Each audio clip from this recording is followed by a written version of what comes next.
Hola jóvenes, en esta sesión vamos a hablar acerca de las reacciones químicas. Vamos a hablar acerca de lo que es el concepto de la reacción química, los componentes de una reacción, las clases de reacciones químicas y bueno, y más adelante hablaremos nosotros acerca de lo que es el balanceo de ecuaciones. ¿Listo? Bueno, vamos a iniciar entonces. Cuando nosotros hablamos de una reacción química, la reacción es la representación cuantitativa simplificada y precisa de una transformación. En ese caso, una reacción química se representa a través de esto que tenemos acá, que denominamos ecuación química, ¿no? Cuando hablamos nosotros de una reacción química, siempre debemos tener en cuenta que los componentes de esta reacción son los reactivos o reactantes, que son estos que tenemos en esta parte de la ecuación, y los productos que tenemos en esta parte de nuestra ecuación. Muy bien.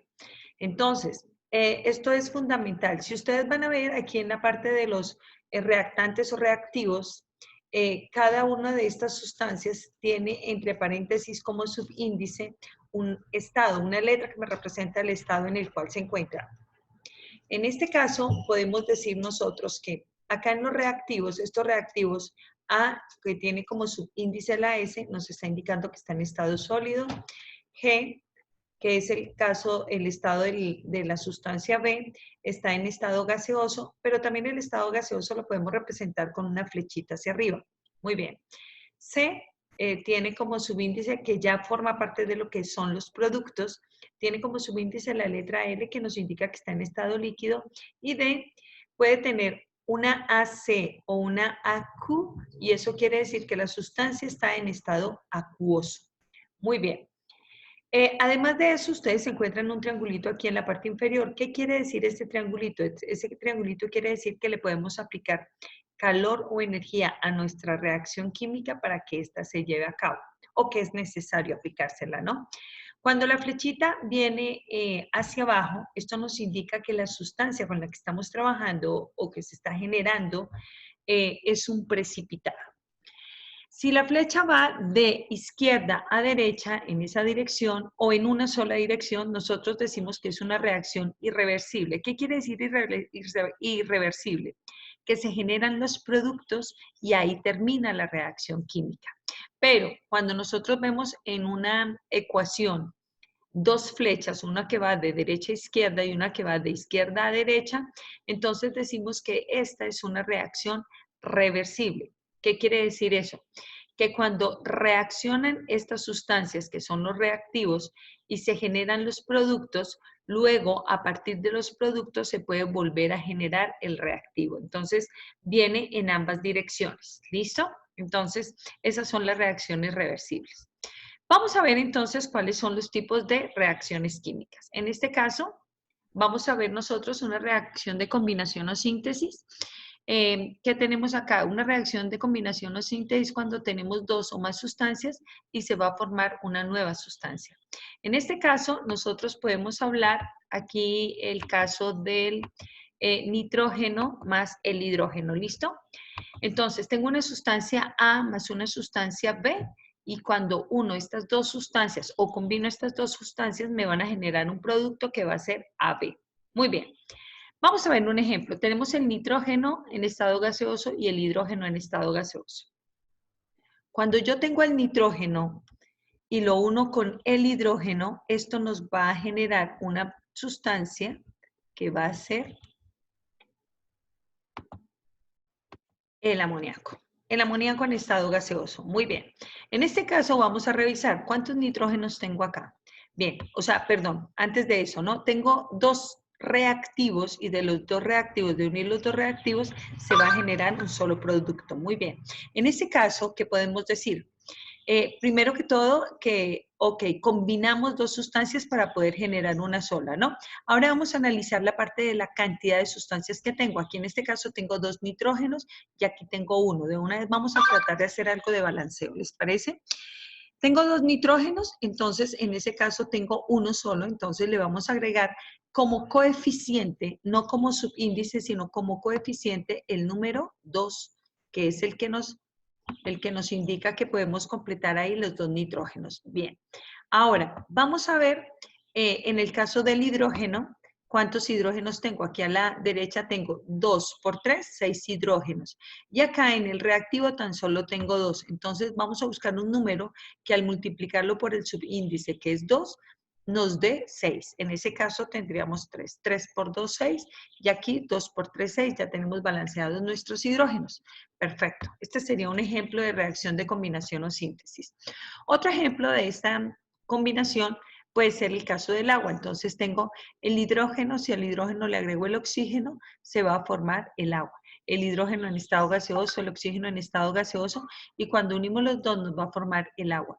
Esto ocurre en la naturaleza, pero si nosotros hablamos de poder fabricar agua en un laboratorio, pues eso sí ya no es posible, ¿listo? Pero la naturaleza no la da. Cuando uno habla del agua a nivel natural, esa es la forma como se produce a nivel de la naturaleza. Pero no podemos decir que seamos capaces de coger el hidrógeno gaseoso y el oxígeno gaseoso y formar la molécula de agua. Bien, bueno, este es otro caso que ya lo hemos realizado nosotros a nivel de nomenclatura, y es cuando yo tengo el dióxido de carbono y le agrego una molécula de agua. Recuerden ustedes la parte de los oxácidos, ¿listo? En ese caso, cuando voy a formar el producto me quedarían 2 hidrógenos, un carbono y sumamos un oxígeno, digo, los 2 oxígenos más 1 nos darían 3 oxígenos. Entonces, esa es la forma también de representar una reacción de combinación o síntesis. Muy bien, vamos a continuar. Vamos a seguir aquí con la reacción de descomposición-análisis. En ese caso decimos que a partir de un compuesto se pueden formar 2 o más sustancias. Entonces, aquí tengo una sustancia AB que reacciona, se transforma y se rompe la molécula y me queda A más B. Entonces, por eso se llama de descomposición o análisis. Veamos este ejemplo. El caso del agua. Yo puedo tomar al agua que está en estado líquido, y si yo le aplico, si realizamos el proceso de electrólisis del agua, entonces aquí ¿qué nos va a quedar? Nos va a quedar el hidrógeno, y el hidrógeno estaría en estado gaseoso, y a eso le agregaríamos nosotros el oxígeno, y el oxígeno también lo tendríamos, en estado gaseoso. Muy bien, listo. En ese caso, entonces, vamos nuevamente a revisar que la cantidad de hidrógenos y la cantidad de oxígenos esté acorde tanto en los reactivos como en los productos. Aquí tengo 2 hidrógenos, perfecto, aquí tengo 2 hidrógenos, muy bien. Aquí tengo un oxígeno, pero aquí tengo 2 oxígenos. Quiere decir que tengo que balancear en este lado. Si aquí tengo 2, entonces yo le voy a colocar aquí como coeficiente el número 2. Ahora sí me quedan balanceados los oxígenos, 2 por 1, 2, y aquí tiene 2, perfecto. Pero ahora los hidrógenos me cambiaron, 2 por 2, 4. Un número que al multiplicarlo por 2 me dé 4, en ese caso colocamos como coeficiente el número 2. Y ahí ya tenemos balanceada nuestra ecuación. Listo. Esa es una reacción de descomposición. Entonces tomamos el agua, hacemos la electrólisis y obtenemos aparte hidrógeno y aparte oxígeno.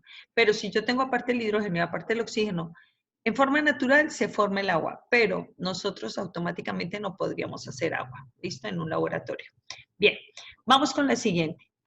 Tipos de reacciones. Bueno, aquí podemos hablar de la misma. Aquí tenemos unos ejemplos adicionales. Esta es la representación, esta imagen nos representa la electrólisis del agua. Aquí tenemos, por ejemplo, el caso del clorato de potasio. El clorato de potasio, cuando yo le aplico, miren el triangulito que tenemos aquí encima de la flechita, esta sería una reacción irreversible. Y aquí en este caso, entonces, vamos a producir cloruro de potasio más el oxígeno como tal. ¿Listo? Bueno, en este caso, nosotros también podemos citar el caso del nitrato de sodio, y cuando realizamos el proceso de descomposición o cuando reacciona en presencia de calor o le aplicamos energía, entonces se rompe la molécula y se forma el nitrito de sodio más el oxígeno. Esta sería una reacción de descomposición. Vámonos con la siguiente reacción, que es una reacción de desplazamiento o sustitución. En ese caso, nosotros podemos decir que un elemento reemplaza a otro y lo desprende, ¿no? Aquí es como si habláramos nosotros de un juego de iones. ¿Cómo sería ese juego de iones? Entonces podríamos decir que, claro, aquí en el caso de la sustancia A sería un catión, bien, aquí B la trabajaríamos como catión y X sería un anión. Entonces, ¿qué es lo que vamos a hacer? A viene, me saca a B y se ubica en ese lugar, lo desplaza. En ese caso, ¿cómo me quedaría mi producto? Entonces, A queda unido, A que es el catión, se une con X que viene a ser el anión. Entonces, el producto me quedaría AX más B. Veamos este ejemplo. Tenemos el zinc y le agregamos al ácido clorhídrico, ¿no? En ese caso, el hidrógeno actúa como catión y el cloro actúa como anión. ¿Qué ocurre? El zinc viene, me desplaza al hidrógeno, se ubica en ese lugar y nos forma el cloruro de zinc. Y el hidrógeno queda aquí aparte. Muy bien, en estado gaseoso. Veamos otro ejemplo que es el caso de este metal, el cobre. El cobre, que trabaja en este caso como anión, como catión, viene y me desplaza a la plata, que también es un catión, y se ubica con todo el NO3. El NO3 viene a ser el anión, y viene y se ubica el cobre directamente con todo el anión. Entonces me quedaría la plata, aparte, y el CuNO3. Muy bien, entonces es de desplazamiento sustitución. Un elemento me sustituye a otro o me lo reemplaza. Esta sería la tercera clase de reacciones. Vámonos con la siguiente clase de reacciones. Tenemos nosotros una reacción de intercambio o doble sustitución.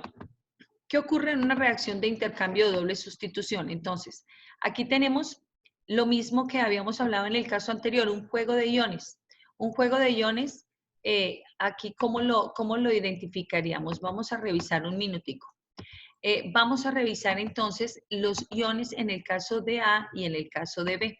Muy bien, entonces diríamos nosotros que aquí inicialmente A viene a ser el catión, B viene a ser el anión, C viene a ser el catión y D viene a ser el anión. Entonces, ¿qué es lo que ocurre? A, que es el catión, se une con D, que es el anión. Aquí en este caso me quedó mal. Aquí sería D, A, D. Muy bien. Primero va el catión, luego el anión. Y luego uniríamos a este anión con este catión. Pero primero va el catión, que aquí en este caso sería C. Voy a cambiarlo acá. Aquí sería C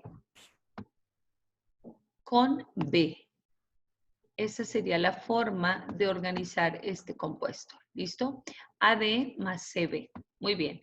Ese sería el caso aquí. Entonces hacemos un juego de iones, un intercambio de iones. A con D, que es A, que es el catión, con D, que es el anión, y C, que es el catión, con B, que vendría a ser el anión. Listo. En ese caso, si nosotros citamos el siguiente ejemplo, vámonos para acá un minutico. Entonces yo digo, bueno, muchachos, tenemos estas sustancias y vamos a hacer el intercambio de iones. Muy bien. En este caso, entonces diríamos nosotros, van a empezar a identificar también qué sustancia es cada una, ¿no? Si yo tengo HCl, ¿qué tipo de sustancia es? Si empieza con hidrógeno, ya saben que es un ácido hidrácido, ¿no? Muy bien, entonces el hidrógeno va a ser el catión y el cloro va a ser el anión. Aquí en el caso del sodio, el sodio será el catión y todo el OH viene a ser nuestro anión. Muy bien, vamos a hacer el intercambio. Entonces, este catión se une con este anión. Muy bien, y este catión se une con este anión. Si yo tengo H más el OH, ahí en ese caso nos quedaría H2.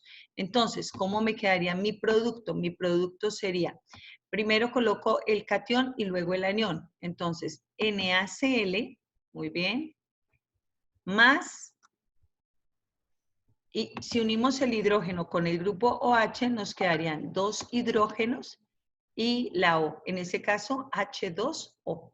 Muy bien, esa sería la forma como nos quedaría nuestro producto. Ahora pueden revisar que quede balanceado: un hidrógeno, dos hidrógenos, un sodio, un cloro y un oxígeno. Muy bien. En ese caso primero balancean metales y no metales. Lo último que van a balancear ustedes son los oxígenos y lo penúltimo son los hidrógenos. ¿Listo? Muy bien. Esa es la forma de poder realizar este proceso de intercambio o doble sustitución. Vamos a realizar lo mismo con este ejemplo que tienen aquí a continuación. Aquí vamos a revisar. Muy bien. Entonces tenemos el HI más el KOH. Me produce KI más H2O. Entonces hacen ustedes el juego de iones. El intercambio de iones, en ese caso tendríamos nosotros acá, el hidrógeno sería el catión, el yodo sería el anión, el potasio sería el catión y el grupo OH sería el anión. ¿Listo? Teniendo en cuenta esto, entonces hacemos el intercambio, entonces hidrógeno con OH nos formaría la molécula de agua y tendríamos al KI. Muy bien, esa sería la forma de realizar este proceso de reacción, esta transformación. Vámonos con la siguiente reacción química, que es el intercambio de doble sustitución. Bueno, y vamos a ver los siguientes tipos de reacciones, que es una reacción, la reacción según el intercambio de energía. Entonces, según el intercambio de energía, podemos decir nosotros que encontramos una reacción endotérmica. ¿Qué es una reacción endotérmica? Entonces, es cuando para que ocurra la reacción necesita absorber energía o que se le aplique energía. En ese caso, esa energía puede ser una ER o energía de los reactantes. ¿Listo? Veamos como ejemplo este que es el de la fotosíntesis. Una planta a través de sus hojas toma el dióxido de carbono y a través de la raíz está tomando el agua, ¿no? Cuando realiza la fotosíntesis, la realiza a nivel de sus hojas y necesita la energía solar. En ese caso, ¿qué ocurre? Cuando la planta tiene cuando tenemos en conjunto todo esto, entonces nos viene a formar la molécula de glucosa y además de eso el oxígeno que elimina a través de sus hojas. Muy bien. En este caso entonces tenemos que el dióxido de carbono más el agua más la energía solar produce glucosa más oxígeno. Muy bien. Vamos a revisar el balanceo de ecuaciones. Aquí tengo 6 carbonos, entonces coloco aquí como coeficiente el 6 y me queda balanceado. No olviden, primero metales, no metales y lo último son los oxígenos. Entonces vamos a balancear hidrógenos. Aquí tengo 12 hidrógenos y aquí tengo solamente 2. Un número que a multiplicarlo por 2 me dé 12 sería 6. 6 por 2, 12. Ya tenemos balanceados carbonos y los hidrógenos. Ahora nos vamos con los oxígenos. 6 por 2, 12 más 6, 18. Aquí en este caso tendríamos ya 6 oxígenos. Ahora un número que al multiplicarlo por 2 me dé 12 para poder sumarlos. 6 por 2, 12. Muy bien, más 6, 18 oxígenos. Y ya nos queda balanceada nuestra ecuación. Otro caso es de reacción endotérmica, es cuando yo tengo el óxido de mercurio 2. Entonces aquí, si yo le aplico una energía, por ejemplo, 181,6 kilojoules, entonces puedo romper esta molécula y me quedaría aparte el mercurio en estado líquido y el oxígeno en estado gaseoso. Entonces, esta sería una reacción endotérmica. Muy bien. Vamos a ver el caso de las reacciones exotérmicas. Exotérmicas es cuando nos liberan energía. Entonces, aquí en ese caso produce un desprendimiento de calor o energía. En ese caso hablamos de un EP o energía de los productos. Muy bien. Vamos a ver el caso contrario al que trabajamos ahorita, que es el caso de la glucosa. Es como un proceso de fermentación. Si yo tengo la glucosa y le aplico el oxígeno, en ese caso, ¿qué nos va a generar? En ese caso vemos nosotros que obtenemos el dióxido de carbono más agua más la energía. Aquí se produce energía, se libera energía. Bueno, en este caso volvemos a balancear la ecuación. Tengo 6 carbonos, 12 hidrógenos, 6 por 2, 12 hidrógenos. Y vamos a sumar los oxígenos. 6 por 2, 12 más 6, 18. Aquí serían 6 por 2, 12 más 6, 18. Entonces, esto es una reacción exotérmica porque se libera energía o energía de los productos. Aquí tenemos otro caso y es el caso cuando yo uno el carbono con el oxígeno y me genera el dióxido de carbono, y cuando se genera el dióxido de carbono se libera una energía que es igual a 393,5 kilojoules. Bueno, esa sería una reacción exotérmica. Otro caso de reacción exotérmica es, por ejemplo, cuando encienden el gas de la estufa de su casa.